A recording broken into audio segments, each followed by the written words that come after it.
할렐루야. 네, 예수님의 십자가의 그 사랑은 우리가 알면 알수록, 깨달으면 깨달을수록 우리에게 감격이 되고 은혜가 됩니다. 오늘도 십자가의 그 사랑이 여러분을 오늘 이 자리에 있게 하셨습니다. 하나님의 그 사랑이 여러분이 살아가는 날 동안에 풍성하시기 바라고, 또 마지막에 하나님 앞에 설 때에는 하나님 앞에 상급과 칭찬받는 성도들이 되시기를 주님의 이름으로 축원합니다. 우리 옆에 분들과 인사하시고 앞뒤로도 인사하십시다. 하나님은 당신을 사랑하십니다. 하나님이 함께 하시기에 당신은 잘 될 것입니다. 할렐루야. 예. 주님 안에 우리가 믿음으로 바르게 딱 서면요, 하나님이 우리 인생을 반드시 돕고 축복하도록 되어 있어요. 우리가 신앙생활을 할 때 우리 신앙생활의 목표라든지 또 삶의 방향을 잘못 잡고 가기 때문에 우리가 하나님의 은혜와 복을 못 누릴 뿐이지, 하나님은 지금도 여러분을 향해서 하나님이 약속하신 것들을 쏟아 부어주고 계시는 걸 아셔야 됩니다. 그래서 우리 눈을 떠야 돼요. 영적인 눈을 떠가지고 하나님이 축복하시는 그 길이 무언가, 하나님 우리를 향하신 계획이 무엇인가를 자꾸 발견하셔야 돼요. 그래서 우리는 정신없이 살면 안 됩니다. 세상 사람들처럼 그냥 되는 대로 살고 흘러가는 대로 살고 이러시면 안 돼요. 우리는 하나님이 정하신 이 하나님 말씀의 길을 따라서 똑바로 가야 됩니다. 그렇게 살아가면 결단코 손해보는 일이 없어요. 왜? 하나님이 책임지시니까. 믿으시기 바랍니다. 예. 자, 그러면요, 오늘 저는 본문의 말씀을 가지고 형통한 삶의 원리라는 제목으로 함께 은혜를 나누려고 합니다. 따라합시다. 형통한 삶의 원리. 누가 싫어하는 사람이 있습니까? 형통이라는 말을 싫어하는 사람이 있어요? 영어 성경에 보게 되면 이 형통이라는 말을 성공이다 이렇게 기록되어 있어요. 성공적인 삶 이렇게 기록되어 있습니다. 우리가 하나님의 뜻 안에 살아가는 삶은 하나님께서 그렇게 만들도록 되어 있다니까요. 이 제가 하는 이야기 아니라 성경에 오늘도 기록되어 있잖아요. 우리가 하나님이 말씀하신 그 길로 가면 하나님은 반드시 우리를 형통하도록 만들어놨단 말이에요. 그런데 이 형통한 길을 안 가기 때문에 문제인 거예요. 예수님을 믿는데 왜 내 삶은 이렇게 어렵습니까? 예수 믿는데 나는 왜 이렇게 힘들어요? 왜 되는 일이 없어요? 되는 일이 없는 이유가 우리가 그 말씀의 길을 따라 안 가서 그런 거지요. 하나님께 문제가 있는 게 아닙니다, 여러분. 그래서 여러분, 하나님의 소원이 뭐냐? 여러분이 이 땅에서 형통한 삶을 살아가는 것이 하나님의 뜻이에요. 뜻. 하나님의 소원이에요. 그러니까 성경이 기록해 놨죠. 이 형통이란 말은 여러분 또 번성한다 이런 말도 들어 있습니다. 번성한다. 여러분, 이 하나님이 번성한다는 말은 창세기 1장에 보게 나와 있잖아요. 하나님의 뜻이라니까요. 우리가 생육하고 번성해서 잘 되는 것이 하나님의 뜻이에요. 그래서 여러분, 사실은 우리가 볼 때는 그 참 좋은 것이구나 하고 우리가 좋아하지만, 그런데 한 가지 분명히 다시 말씀드립니다. 여러분, 이 형통이라는 것, 성공이라는 것, 이 번성한다는 것은 그 단어를 세상의 기준으로 보면 안 된다는 거예요. 많은 성도들이 오해하는 것이 뭐냐면 이 형통하고 잘 되는 것을, 성공하는 것을 세상의 기준으로 보고 생각하는 거예요. 예수 믿는 사람들은 여러분 세상의 성공과 하나님 안에서의 성공이 다름을 아셔야 돼요. 그 차이를 모르기 때문에 방황하는 겁니다, 여러분. 그래서 성경이 말하는 형통은 상당히 많이 다른데, 그것은 여러분 첫째는 내 뜻대로 사는 것이 아니라는 거 아셔야 됩니다. 내 뜻대로 사는 게 아니에요. 우리는 예수님을 믿는 순간 내 마음대로 사는 삶에 이미 종집을 찍은 겁니다. 왜냐하면 내 마음대로 사는 길이 다 악하기 때문이에요. 내 마음대로 살면 우리는 방탕한 길로 가게 되어 있는 거예요. 내 마음대로 살아서 돈을 많이 벌고 세상에 명예를 얻고 하면요, 할 수 있는 것이 한 가지밖에 없어요. 그게 뭡니까? 쾌락적인 삶이라니까요. 여러분, 그것은 죄 짓는 길이요, 하나님과 아무 상관없는 길이래요. 그래서 성경에서 말하는 형통이 무엇인 줄 알아야 우리가 그 길로 가고 하나님 주시는 진짜 성공적인 삶을 살게 되는 것입니다. 그 예를 들어볼게요. 세 사람의 인물을 통해서 제가 예를 한번 들어볼게요. 첫째는 요셉의 형통입니다. 창세기 39장 2절에 보면 여호와께서 요셉과 함께 하심으로 그가 형통한 자가 되어 그렇게 말하고 있습니다. 그래서 그가 그의 주인 애굽 사람의 집에 있는데 3절에 보면 그의 주인이 여호와께서 그와 함께 하심을 보며 또 여호와께서 그의 범사에 형통하게 하심을 보았더라. 그렇게 말씀하셨어요. 그러니까 이 요셉은 특이한 사람인데 보통 사람들은 어떻게 하면 성공할까? 성공을 쫓아가요. 그런데 요셉은 어떻습니까? 이 사람은 하나님께서 함께 하시니까 형통한 삶이, 성공적인 삶이 계속 따라오는 거예요. 그래서 여러분, 이 사람은 이례적인 형통이 아닙니다. 어떤 문제 하나 해결받고 끝나는 게 아니었어요. 이 사람은 형제들로부터 버림을 받아서 물 없는 엉덩이에 던져져서 늑대의 밥으로 죽을 뻔했어요. 그런데 그 속에서 형통해가지고 그는 살아났습니다. 그는 애굽의 노예로 팔려왔습니다. 노예로 팔려왔는데 그 보디발이라고 하는 사람의 그 집에 살았는데 거기서도 형통했어요. 하여튼 그가 종으로 있으면서도 그가 하는 일마다 잘 되는 거예요. 하나님이 함께 하시니까 안 되는 일이 없어. 그러니까 주인이 보면 기가 막힌 거죠. 이야, 얘는 나이도 어린 것이 무슨 일을 맡겨지면 어떻게 척척척척 해내지? 그래서 그를 아예 그냥 나이도 어리지만 자기 집에 총무로 삼았어. 총무가 뭐 하는 직원입니까? 예, 돈과 행정과 모든 걸 다 관리하는 거예요. 그만큼 믿을 만한 사람이 되었다는 거예요. 이 사람은 또 억울하게 감옥에 들어갔습니다. 보디발의 아내를 겁탈했다는, 성폭력을 했다는 그런 죄명으로 말미암아서 억울하게 감옥에 갇혔어요. 그런데 그 감옥에 갇혀서도 형통합니다. 간수들이 전부 다 그를 좋아하고요, 그를 인정해주고 그에게 감옥에 실권을 넘겨주는 거예요. 이상한 일이죠. 여러분, 그래서 그가 결국은 하나님께서 그를 향하신 뜻이 이루어지는 사람이 됩니다. 그래서 그 주변 나라를 가뭄이 와서 어마어마한 정말 어려움과 환란이 왔을 때에 그 주위에 있는 사람들을 먹여 살리고 구원해내고 자신의 가족을 살려내는 그런 일을 하게 돼요. 여러분, 하나님이 함께 하시는 사람은 하나님의 뜻을 이루고 그의 삶도 복되게 형통한 삶으로 바뀌는 것입니다. 또 두 번째로는 여러분, 여호수아에게 주시는 형통입니다. 이 여호수아는 여러분, 여호수아서 1장 7절 말씀 보면 이렇게 나와 있어요. 주님께서 말씀하시기를 오직 강하고 극히 담대하여 나의 종 모세가 내게 명령한 그 율법을 다 지켜 행하고 우로나 좌로나 치우치지 말라.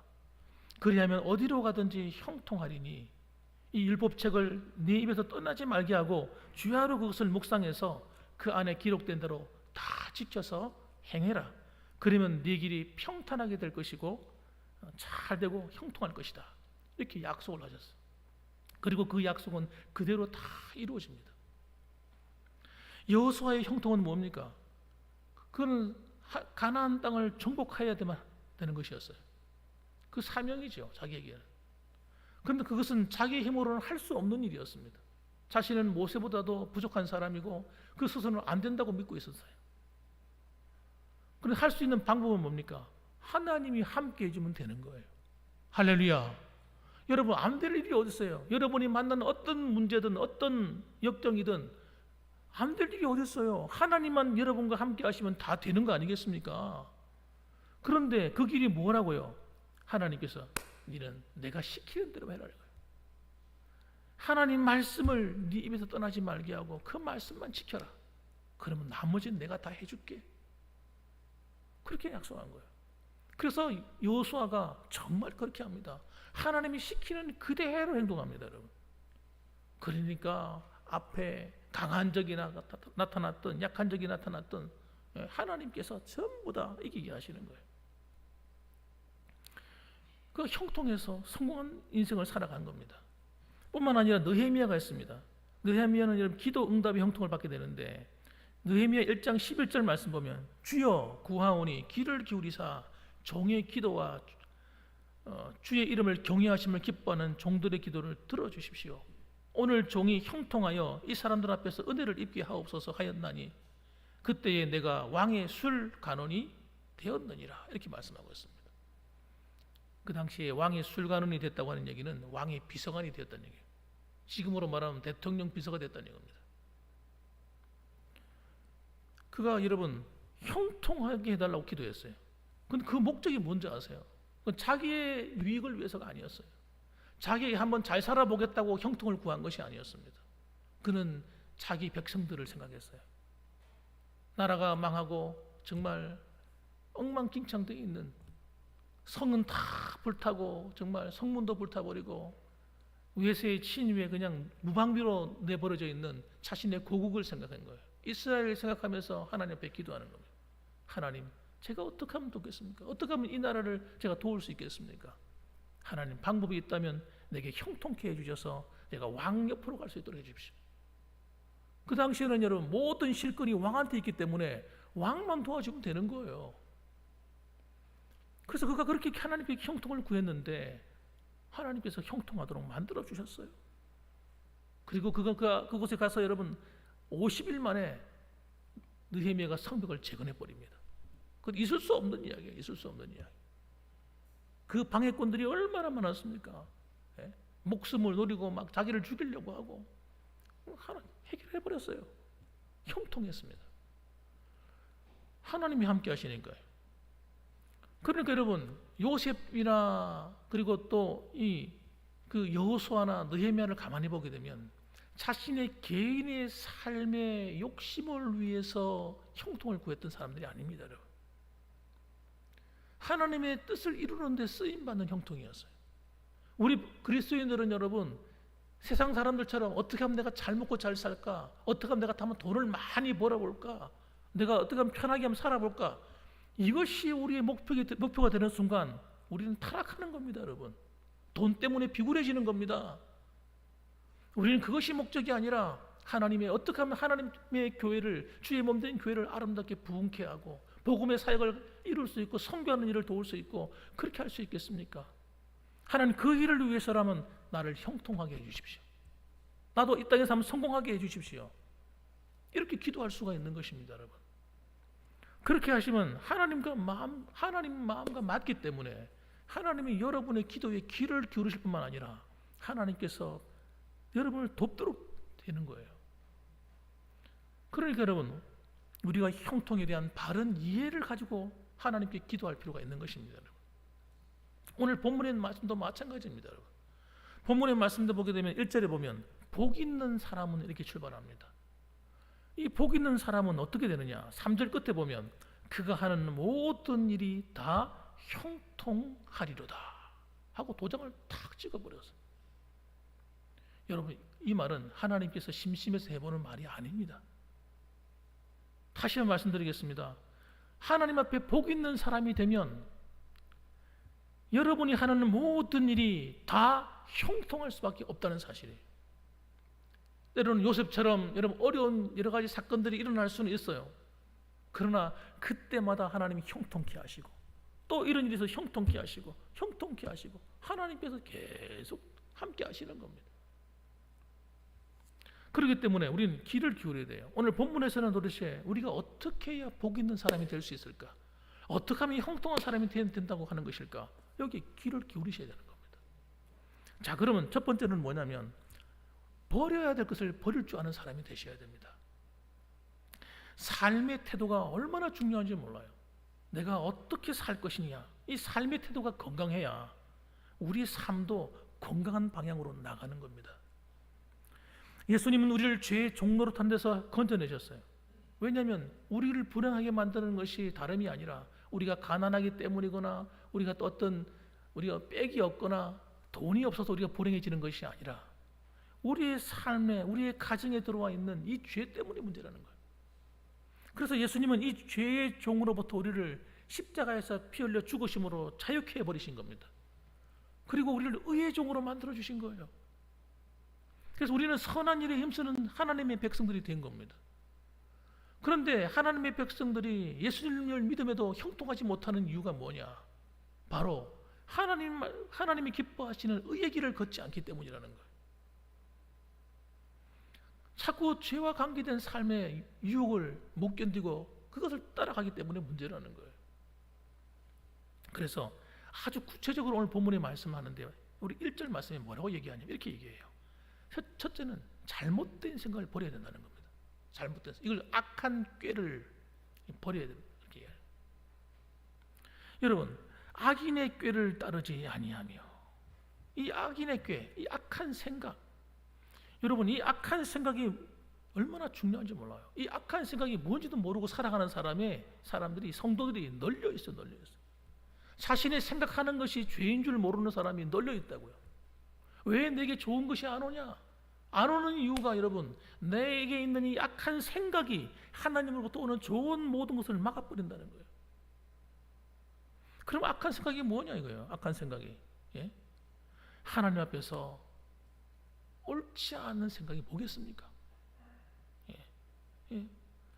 부정적인 생각, 어두운 생각, 그 다음에 미움의 생각, 분노하는 생각, 하나님 기뻐하지 않는 음란하고 폐역한 생각들, 세상의 쾌락을 추구하는 생각들, 이런 것들을 그대로 머릿속에서 생각하고 또 곱씹고 생각하고 곱씹고, 여기는 여러분 성령의 역사가 함께 하지 않습니다. 하나님이 함께 해주진 않아요, 여러분. 그렇기 때문에 여러분 하나님이 기뻐하지 않는 어두운 생각을 다 갖다 버리셔야 돼요. 한번 따라합시다. 내 생각에 있는 모든 어두움을 예수님의 이름으로 갖다 버려버립니다. 갖다 버립니다. 버려버려야 돼요. 그거 품고 있으면 안 돼요. 사람과 관계에서 서로 미움과 분노하는 마음, 그것 담고 살아가면 안 돼요. 그거 여러분 나를 죽이는 거예요. 그거는 십자가의 용서와 사랑으로 우리의 생각을 가득히 채워야 됩니다. 섭섭하고 기분 나빴던 것들, 속상한 것들, 그걸 가슴에 자꾸 곱씹으면 여러분 내 마음이 더러워지고 또 더러워져요. 생각만 하면 화가 막 납니다. 그 어둠이라고, 어둠. 그 어두운 생각을 누가 좋아하느냐? 사탄 마귀가 좋아하는 거예요. 그 생각을 타고 악한 영이 들어와서 내 삶을 불행하게 만드는 겁니다, 여러분. 절대 행복할 수가 없어요. 그러니까 여러분 나의 행복을 위해서라도 그런 어두운 생각들, 부정적인 생각들은 여러분 다 갖다 버리셔야 돼요. 특히 여러분 생각하면서 안 될 것 같아, 자포자기하는 생각, 이건 절대 될 수 없어, 이루어질 수 없어, 이제 끝났어. 사람들의 마음속에 여러분 이 어두운 생각, 이 부정적인 생각도 여러분 갖다 버리셔야 돼요. 이 부정적인 생각이 왜 위험하냐면 하나님의 능력을 안 믿게 돼요. 하나님의 역사를 믿지 않게 됩니다. 하나님을 믿음으로 바라보지 못하게 만들어 버려요. 그래서 우리의 마음에 여러분 이런 부정적인 생각이 있는 사람의 특징이 뭐냐? 마음이 우울해집니다. 이 우울한 마음은 누가 주는 거냐? 사탄이 주는 거예요. 이 우울증 환자가 요즘 얼마나 많습니까? 그런데 믿는 사람들 가운데도 우울증 환자들이 많아요. 왜 그러냐? 자신의 생각을 관리하지 않기 때문입니다, 여러분. 생각에 여러분 자꾸 하나님이 날 안 사랑하는가 봐. 아이고 내 팔자에 나는 원래 이렇게 살다 가는 거지. 내 운명이 그런가 봐. 내 팔자 소관이야. 별의별 생각을 다 하고요. 그걸 갖다 가슴에 품고 살아가니 어떻게 하나님이 우리를 도와줄 수 있냐고요. 여러분 우리는 믿음이 없이는 하나님을 기쁘시게 하지 못하나니라는 말을 기억하셔야 됩니다. 여러분 그래서 이런 부정적인 생각을 몰아낼 수 있는 방법은요, 하나님을 절대적으로 믿는 거예요. 예수님을 정말 믿으셔야 돼요. 나를 사랑하시는 그분을 정말 확 믿어버려야 돼요. 그러면 그 순간 주님은 우리의 빛이시기 때문에 우리 마음에 있는 어둠을 다 몰아내는 것입니다. 할렐루야. 그래야 이겨낼 수 있어요. 잘못된 악인의 꾀 버려야 됩니다. 두 번째로는 여러분 죄인의 길에서 돌아서야 돼요. 죄인의 길. 죄인들의 길에 서지 아니하며. 여러분 이건 윤리적인 죄를 의미할 수도 있어요. 윤리적인 죄. 그런데 더 나아가서 더 중요한 죄가 뭐냐면 하나님 말씀대로 살지 않는 죄예요. 여러분 우리가 하나님의 백성이면서 하나님이 우리의 왕 되신 주님의 말을 거역하고 살면 어떻게 됩니까? 그 왕이 우리에게 어떻게 상을 내려줄 수가 있겠습니까? 하나님이 능력이 없으신 것이 아니라 우리가 하나님이 도와줄 수 있고 얼마든지 함께 하실 수 있는데, 우리가 하나님이 원하지 않는 길에서 살아가고 있다면, 하나님 말씀대로 살지 않고 그 길을 거역하고 있다면 우리는 하나님의 그 복을 누릴 수가 없는 거예요. 여러분, 우리는 여러분 세상 사람과 완전히 다른 은혜가 있어요. 그게 뭔지 아십니까? 하나님이 내게 주신 비전이 있다. 비전. 말씀으로 주신 비전이 있어요. 언제 주셨느냐? 내가 은혜 받을 때 주셨어요. 나는 앞으로 이렇게 살아야지. 나는 앞으로 기도하며 살아야지. 하나님 교회 몸된 교회에 내가 봉사하며 살아야지. 하나님이 내게 주신 은혜가 있다고요. 이 비전이 있단 말이에요. 이게 하나님 주신 내게 비전이요 말씀인데, 어떤 성도들은요 시험이 오고 여러 가지 믿음이 낙심이 되고 하다 보면 이 비전을 다 잃어버린 거예요. 여러분, 하나님이 내게 주셨던 그 은혜의 길, 그 믿음의 목표, 그걸 여러분 그 길을 따라가지 않는 것이 죄임을 아셔야 돼요. 근데 세상 사람들이 말하는 죄와 여러분 우리 그리스도인의 죄는 좀 다를 수가 있습니다. 초신자의 죄와 오랫동안 신앙생활 한 성도의 죄가 다를 수가 있어요. 신앙생활 오래 하신 분들은 죄 지을 게 뭐가 있습니까? 사실 세상 사람들보다 여러분 얼마나 건전하게 생활하십니까? 그러다 보면요 자기는 죄가 없는 줄 알고 살아갈 때가 있어요. 나는 아무 문제가 없어. 그런데 하나님과 나 사이에 죄가 있을 수 있다니까요. 그렇기 때문에 여러분, 우리는 하나님이 기뻐하는 자리로 자꾸 돌아오셔야 돼요. 하나님이 원하시는 자리, 나를 향한 하나님의 뜻이 있는 자리, 그 자리에 돌아올 때 하나님 뭐라고 말씀하세요?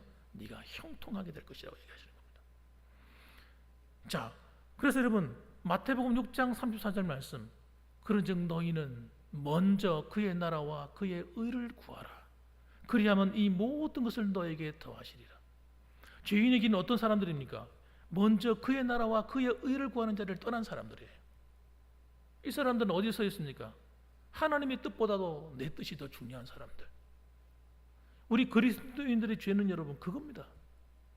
하나님의 계획보다 내 계획이 더 중요하고, 그래서 하나님 말씀대로 불순종하고 살고 있는 거예요. 그러면요 그 다음에 나오는 약속이 안 이루어지는 거예요. 형통이 안 이루어지는 거예요. 이 모든 것을 너에게 더하시려 하셨는데 이게 확실하게 오질 않는 거예요. 확실하게. 저는 여러분들에게 하나님이 주시는 여러분 진정한 형통이 있기를 주님의 이름으로 축원합니다. 그 다음에 여러분 오만한 자의 자리를 떠나야 한대요. 오늘 이 시편에 나오는 이 말씀은 하나님의 백성들이 하는 말씀입니다. 세상 사람들이 하는 이야기가 아니에요.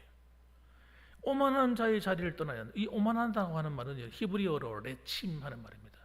이 말이 무슨 뜻이냐면 조롱한다, 비웃는다 이런 말이에요. 조롱하는 자, 남을 조롱하는 자, 남을 비웃고 하는 자, 우습게 여긴다. 태도가 아주 방자하죠. 이런 사람들은 잘난 체하기를 좋아하고 자기 주장에 강하고 건방지고 이렇습니다. 자기가 최고예요. 다른 사람은 별로 안중에도 없는 사람. 이런 사람 다른 말하면 거만한 자, 다른 말하면 교만한 자 이렇게 표현도 되더라고요 보니까. 여러분 이런 사람들의 특징이 뭐냐? 자기 중심적이에요. 하나님보다 자기가 더 중요한 사람이에요. 신앙생활을 하면서도 여러분 하나님의 뜻보다도 자기 뜻이 더 중요한 사람, 그리고 하나님보다 자기가 더 중요한 사람이 타인을 중요시 여기겠습니까? 다른 사람도 중요시 여기지 않죠. 이런 사람들은 오만하니까. 그래서 다른 사람을 무시합니다. 다른 사람을 막 욕을 하고 판단합니다. 여러분 다른 사람을 인정하지 않아요. 이것은 여러분 이 죄는 얼마나 무서운 죄냐. 이것은 모든 죄의 어머니와 같은 죄예요. 이런 죄.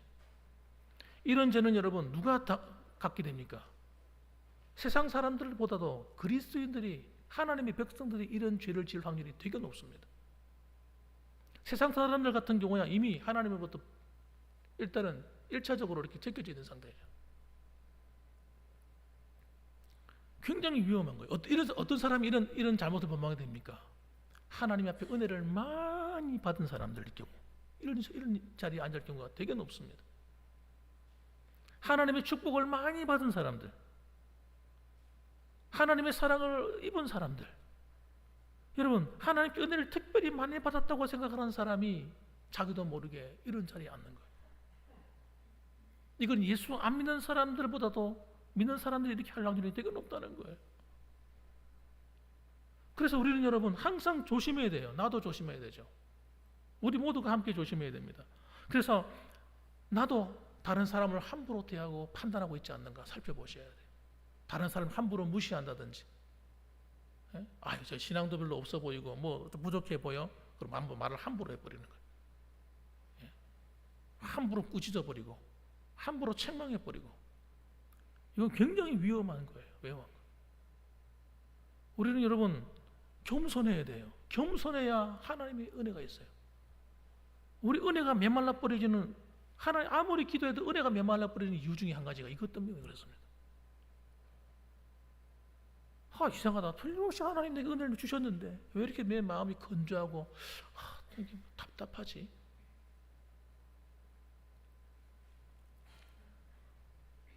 어떻게 여러분 거기 은혜가 있을 수 있겠어요? 그래서 여러분 형통한 삶은 여러분 오만한 자리를 떠나버려야 돼요. 어떻게 해요? 내려와야 돼. 이렇게 내가 내려와서 앉아야 돼. 하나님을 높여야 돼요. 옆에 있는 성도를 높여야 돼요. 나보다 부족하다고 생각하는 그 사람을 높여줘야 돼요.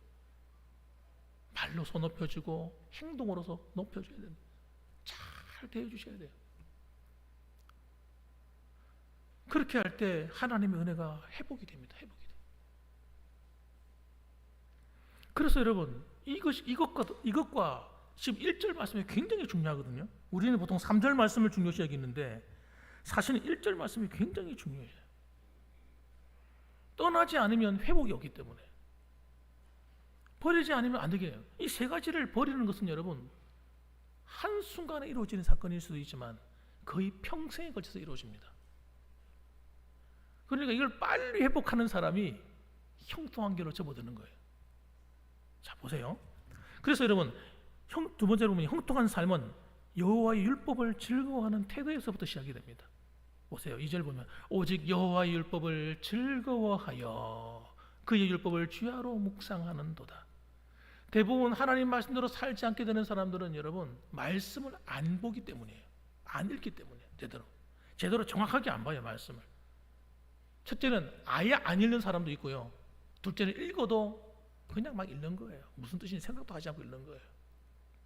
그리고 책망하는 하나님의 음성을 안 듣는 거예요. 우리는 좋은 것만 자꾸 먹으려고 그래요. 달달한 것만 자꾸 먹으려고 그래요. 달달한 것 많이 먹으면 중치 생겨요. 병 생겨요. 당뇨병 생겨요. 여러분 하나님의 말씀을 통해서 내 약점을 발견하셔야 돼요. 설교 시간을 통해서 나의 부족한 점을 발견해야 돼요. 하나님이 내게 뭐라고 말씀하시는가 오늘. 여러분 우리가 빨리 은혜의 자리로 들어가서 축복받는 형통한 삶이 되려고 하면 여러분 내가 뭐가 문제인지를 빨리 깨우치는 거예요. 그런 사람들은요 신앙생활하면서 별 어려움이 없어요. 어려움을 잘 안 당해요. 당하다도 금방 빠져나와 버려요. 그런데 자기의 문제가 뭔지 모르고 막 정신없이 사는 거예요. 이런 사람들은요 한번 어려움이 왔다 그러면요 크게 당하는 거예요. 크게 당해요. 하나님의 말씀을 대하는 태도가 얼마나 중요한지 몰라요. 그래서 그 사람의 신앙의 척도가 뭐냐? 하나님 말씀을 어떻게 대하는가? 이게 그 사람의 진짜 신앙의 태도예요. 목회자가 하나님 말씀을 어떻게 대하는가? 장로님들이 하나님 말씀을 어떻게 대하는가? 권사님들이 하나님 말씀을 어떻게 대하는가? 집사님들이, 성도님들이, 청년들이 하나님 말씀을 어떻게 대하는가? 여기에 여러분 우리 인생의 승패가 달려있다는 거예요. 신앙의 승패가 달려있단 말이에요. 형통한 삶의 승패가 달려있어요. 그래서 성경 말씀을 주신 거는 여러분 우리에게 두 가지 목적을 위해서 주신 거예요. 하나는 뭐냐? 우리 영혼의 양식으로 주신 겁니다. 우리는 여러분 육신의 음식만 먹고는 살 수가 없어요. 사라지지가 않아요. 하나님 말씀을 통해서 우리가 영적인 충전이 돼야만 힘을 얻어요. 그래서 말씀이 그 속에 채워지지 않은 사람은 신앙생활 제대로 되질 않습니다. 한번 보세요. 그런 사람들이 있는지. 하나님 말씀을 잘 모르고 그 말씀에 잘 이렇게 먹여서 이 충족이 되지 않은 사람은요, 금방 시험이 들고요, 금방 넘어져 버려요. 기도를 해도요, 열심히 막 기도하다가요, 푹 꺼져 버려요. 꾸준한 기도 생활이 안 돼요. 힘이 없으니까. 영적인 힘이 없기 때문에 안 되는 거예요. 제가 어떻게 하냐고, 저도 경험해봐서 아는 거예요. 청년 시절에. 하나님 말씀을 통해서 은혜를 받으셔야 돼요. 말씀이 충족되셔야 돼요. 가까이 하셔야 돼요. 그래서 여러분, 하나님 말씀을 신령한 젖이라고 말했어요. 베드로전서 2장 2절에 보면, 예? 갓난 아기들 같이 순전하고 신령한 젖을 사모해라. 이는 그로 말미암아 너희로 구원에 이르도록 자라게 하느니라. 두 번째는 여러분, 성경을 통해서 하나님의 음성을 듣고 그것을 지키기 위해서 읽는 겁니다. 요한계시록 1장 3절 말씀, 이 예언의 말씀을 읽는 자와 듣는 자와 그 가운데 기록한 것을 지키는 자가 어떻다고요? 복이 있느니라. 읽는 자, 듣는 자, 지키는 자가 복이 있다는 거예요. 그러니까 읽고 듣고 여기서 끝나버리는 사람들은 형통한 삶이 따라오질 못하는 거예요.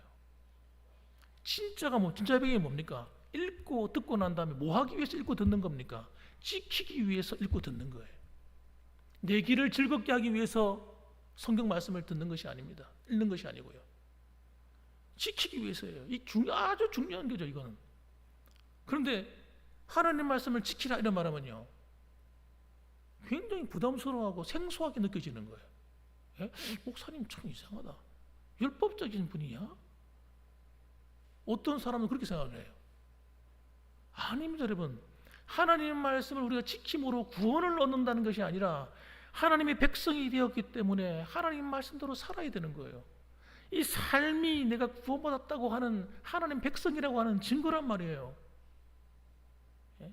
그래서 행함이 믿음과 함께 하는 거예요. 믿음과 행함은 따로 국밥이 아니란 말이에요. 하나란 하나. 그래서 여러분 3절 말씀 보세요. 그는 시냇가에 심은 나무가 철을 따라 열매를 맺으며 하나님 말씀을 묵상하는 자가 그 잎사귀가 마르지 아니함 같으니 그가 하는 모든 일이 다 형통한다. 이 말은 무슨 말이냐면 성경을 읽으니까 행통해진단 말이 아니에요. 하나님 말씀을 여러분 보세요. 내가 머릿속에 예를 들어서 제가 기타를 제가 참 좋아했거든요. 클래식 기타 이런 거 제가 되게 좋아해서 연주도 하고 했는데 기타를 너무 좋아하니까 내 생각이 전부 기타로 가득 찼어요. 그러니까 무슨 일이 생기는 줄 아세요? 보는 것마다 있잖아요. 기타만 보여요. 기타만. 길을 지나가면요, 기타 학원이 보이고요. TV를 틀면 기타 연주하는 것만 보이고요. 예? 서점에 가서 책을 찾으면요, 기타 책만 보여요. 그거 신기한 일이에요.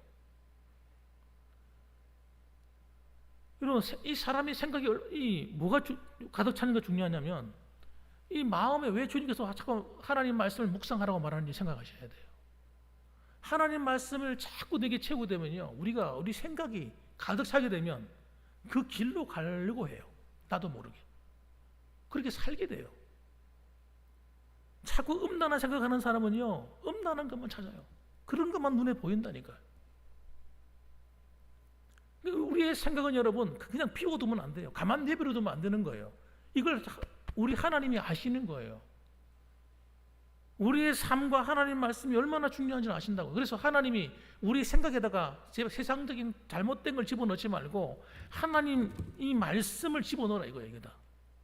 그래서 주야로 묵상하라는 겁니다. 그러면 우리는요, 자동적으로 어떻게 됩니까? 하나님 말씀을 향해 살도록 되어 있다는 거예요. 그 길로 가는 거예요. 그래서 그렇게 하라는, 그래서 형통한 삶을 살게 되는 겁니다, 여러분. 그러니까 그런 사람이 악인의 길을 쫓지 않게 되고요, 그런 사람이 죄인의 길을 떠나게 되고요, 그런 사람이 어떻게 됩니까? 오만난 자리에 앉지 않게 되는 거예요. 그래서 형통해지는 거예요. 자, 결론적인 말씀, 세 번째 말씀 드릴게요. 형통한 삶은 결국은 말씀을 지켜 열매 맺는 삶을 통해 온다는 것입니다. 이걸 말씀하고 싶은 거예요. 4절과 5절 6절 보세요. 이 악인들이 나옵니다. 이 악인들은 어떤 사람들이냐? 이 사람들은 뭐 살인자, 도둑놈, 강간 이런 사람들이 아닙니다, 여러분. 이 악인은 하나님의 말씀의 길을 따라가지 않는 사람이에요. 악인들은 그렇지 아니하며 오직 바람에 나는 겨와 같도다. 그러므로 악인들은 심판을 견디지 못하며 죄인들이 의인들의 모임에 들지 못하리로다. 무릇 의인들의 길은 여호와께서 인정하시나 악인들의 길은 망하리로다. 자, 이 말이 무슨 뜻인가 보세요. 악인은 바람에 나는 겨와 같습니다. 무슨 말이에요? 바람에 나는 겨. 겨가 알맹이가 없잖아요. 알맹이가. 열매가 없는 껍데기만 있는 게 겨지 않습니까? 그러니까 바람이 확 불어오면요 다 날아가 버리죠. 껍데기만 있는 인생인 겁니다. 이것들은 다 끌어모아다가 어디 갑니까? 불에다 사르는 거예요. 쓸데가 없는 거예요, 이거. 그래서 여러분, 이런 사람들은 환난이 오고 역경이고 어려움이 오면요 그냥 끝나는 인생인 거예요. 하나님의 도우심을 받지 못하는 거예요. 긍휼을 받지 못하는 겁니다. 그러나 여러분, 열매가 있는 성도는 달라요. 바람이 확 때려 불어오셔서 알맹이가 밑으로 떨어집니다. 여전히 주님 안에 있는 거예요. 주님 안에. 예? 그 주님이 이렇게 키를 이렇게 하시면 추수하신다고 이렇게 열매를 이렇게 하시면 알맹이가 서르르 바람이 불면 오히려 더 그 사람의 신앙이 확 드러나 버리는 거예요. 그 전에는 겨하고 알맹이하고 같이 막 어느 게 겨인지 어느 게 알맹이인지 몰라. 그런데 여러분, 환란의 바람이 쉥 불어오면요 껍데기들은 확 다 날아가 버린다. 예? 요즘 뭐 코로나19 팬데믹 휘잉 바람 불고 나니까 이 엉터리 믿음 가지고 있는 사람들은 교회 안 나와요. 안 나와. 지금 도시교회들이 난리라고 난리. 교회가 여러분 확 줄여버렸어요. 진짜 신앙과 가짜 신앙이 다 드러나 버리는 거예요. 환란이 오면요. 알맹이는 스르르 내려가요. 근데 여전히 그 자리에 앉아 있어. 여러분, 그러니까 그런 사람은 하나님이 축복할 수밖에 없는 사람이에요. 하나님이 도우시는 사람이 되는 거예요. 예. 왜? 그 사람의 삶의 뿌리가 하나님 말씀에 있어요. 그래서 그 예레미야 17장에 보면 이렇게 말을 해놨어요. 그는 물가에 심어진 8절 말씀 볼게요. 그는 물가에 심어진 나무가 그 뿌리를 강변에 뻗치고 더위가 올지라도 두려워하지 아니하며 그 잎이 청청하며 가무는 해도 걱정이 없고 결실이 그치지 아니함 같으리라. 저는 오늘 이 본문의 이 말씀이요 저와 여러분에게 주시는 축복의 말씀이 되기를 주님의 이름으로 축원합니다. 예, 마치 물된 동산처럼 하나님의 여러분의 삶을 그렇게 만들어 주시는 겁니다. 얼마나 놀랍습니까? 이것이 저와 여러분이 받아 누릴 복이에요. 저는 우리 봉안교회에 속한 분들, 오늘 이 자리에 앉아 계신 여러분들, 또 유튜브를 통해 하나님 말씀을 듣게 되시는 분들에게 이와 같은 하나님의 축복이 있기를, 형통한 삶이 있기를 주님의 이름으로 축원합니다. 아멘. 기도하겠습니다.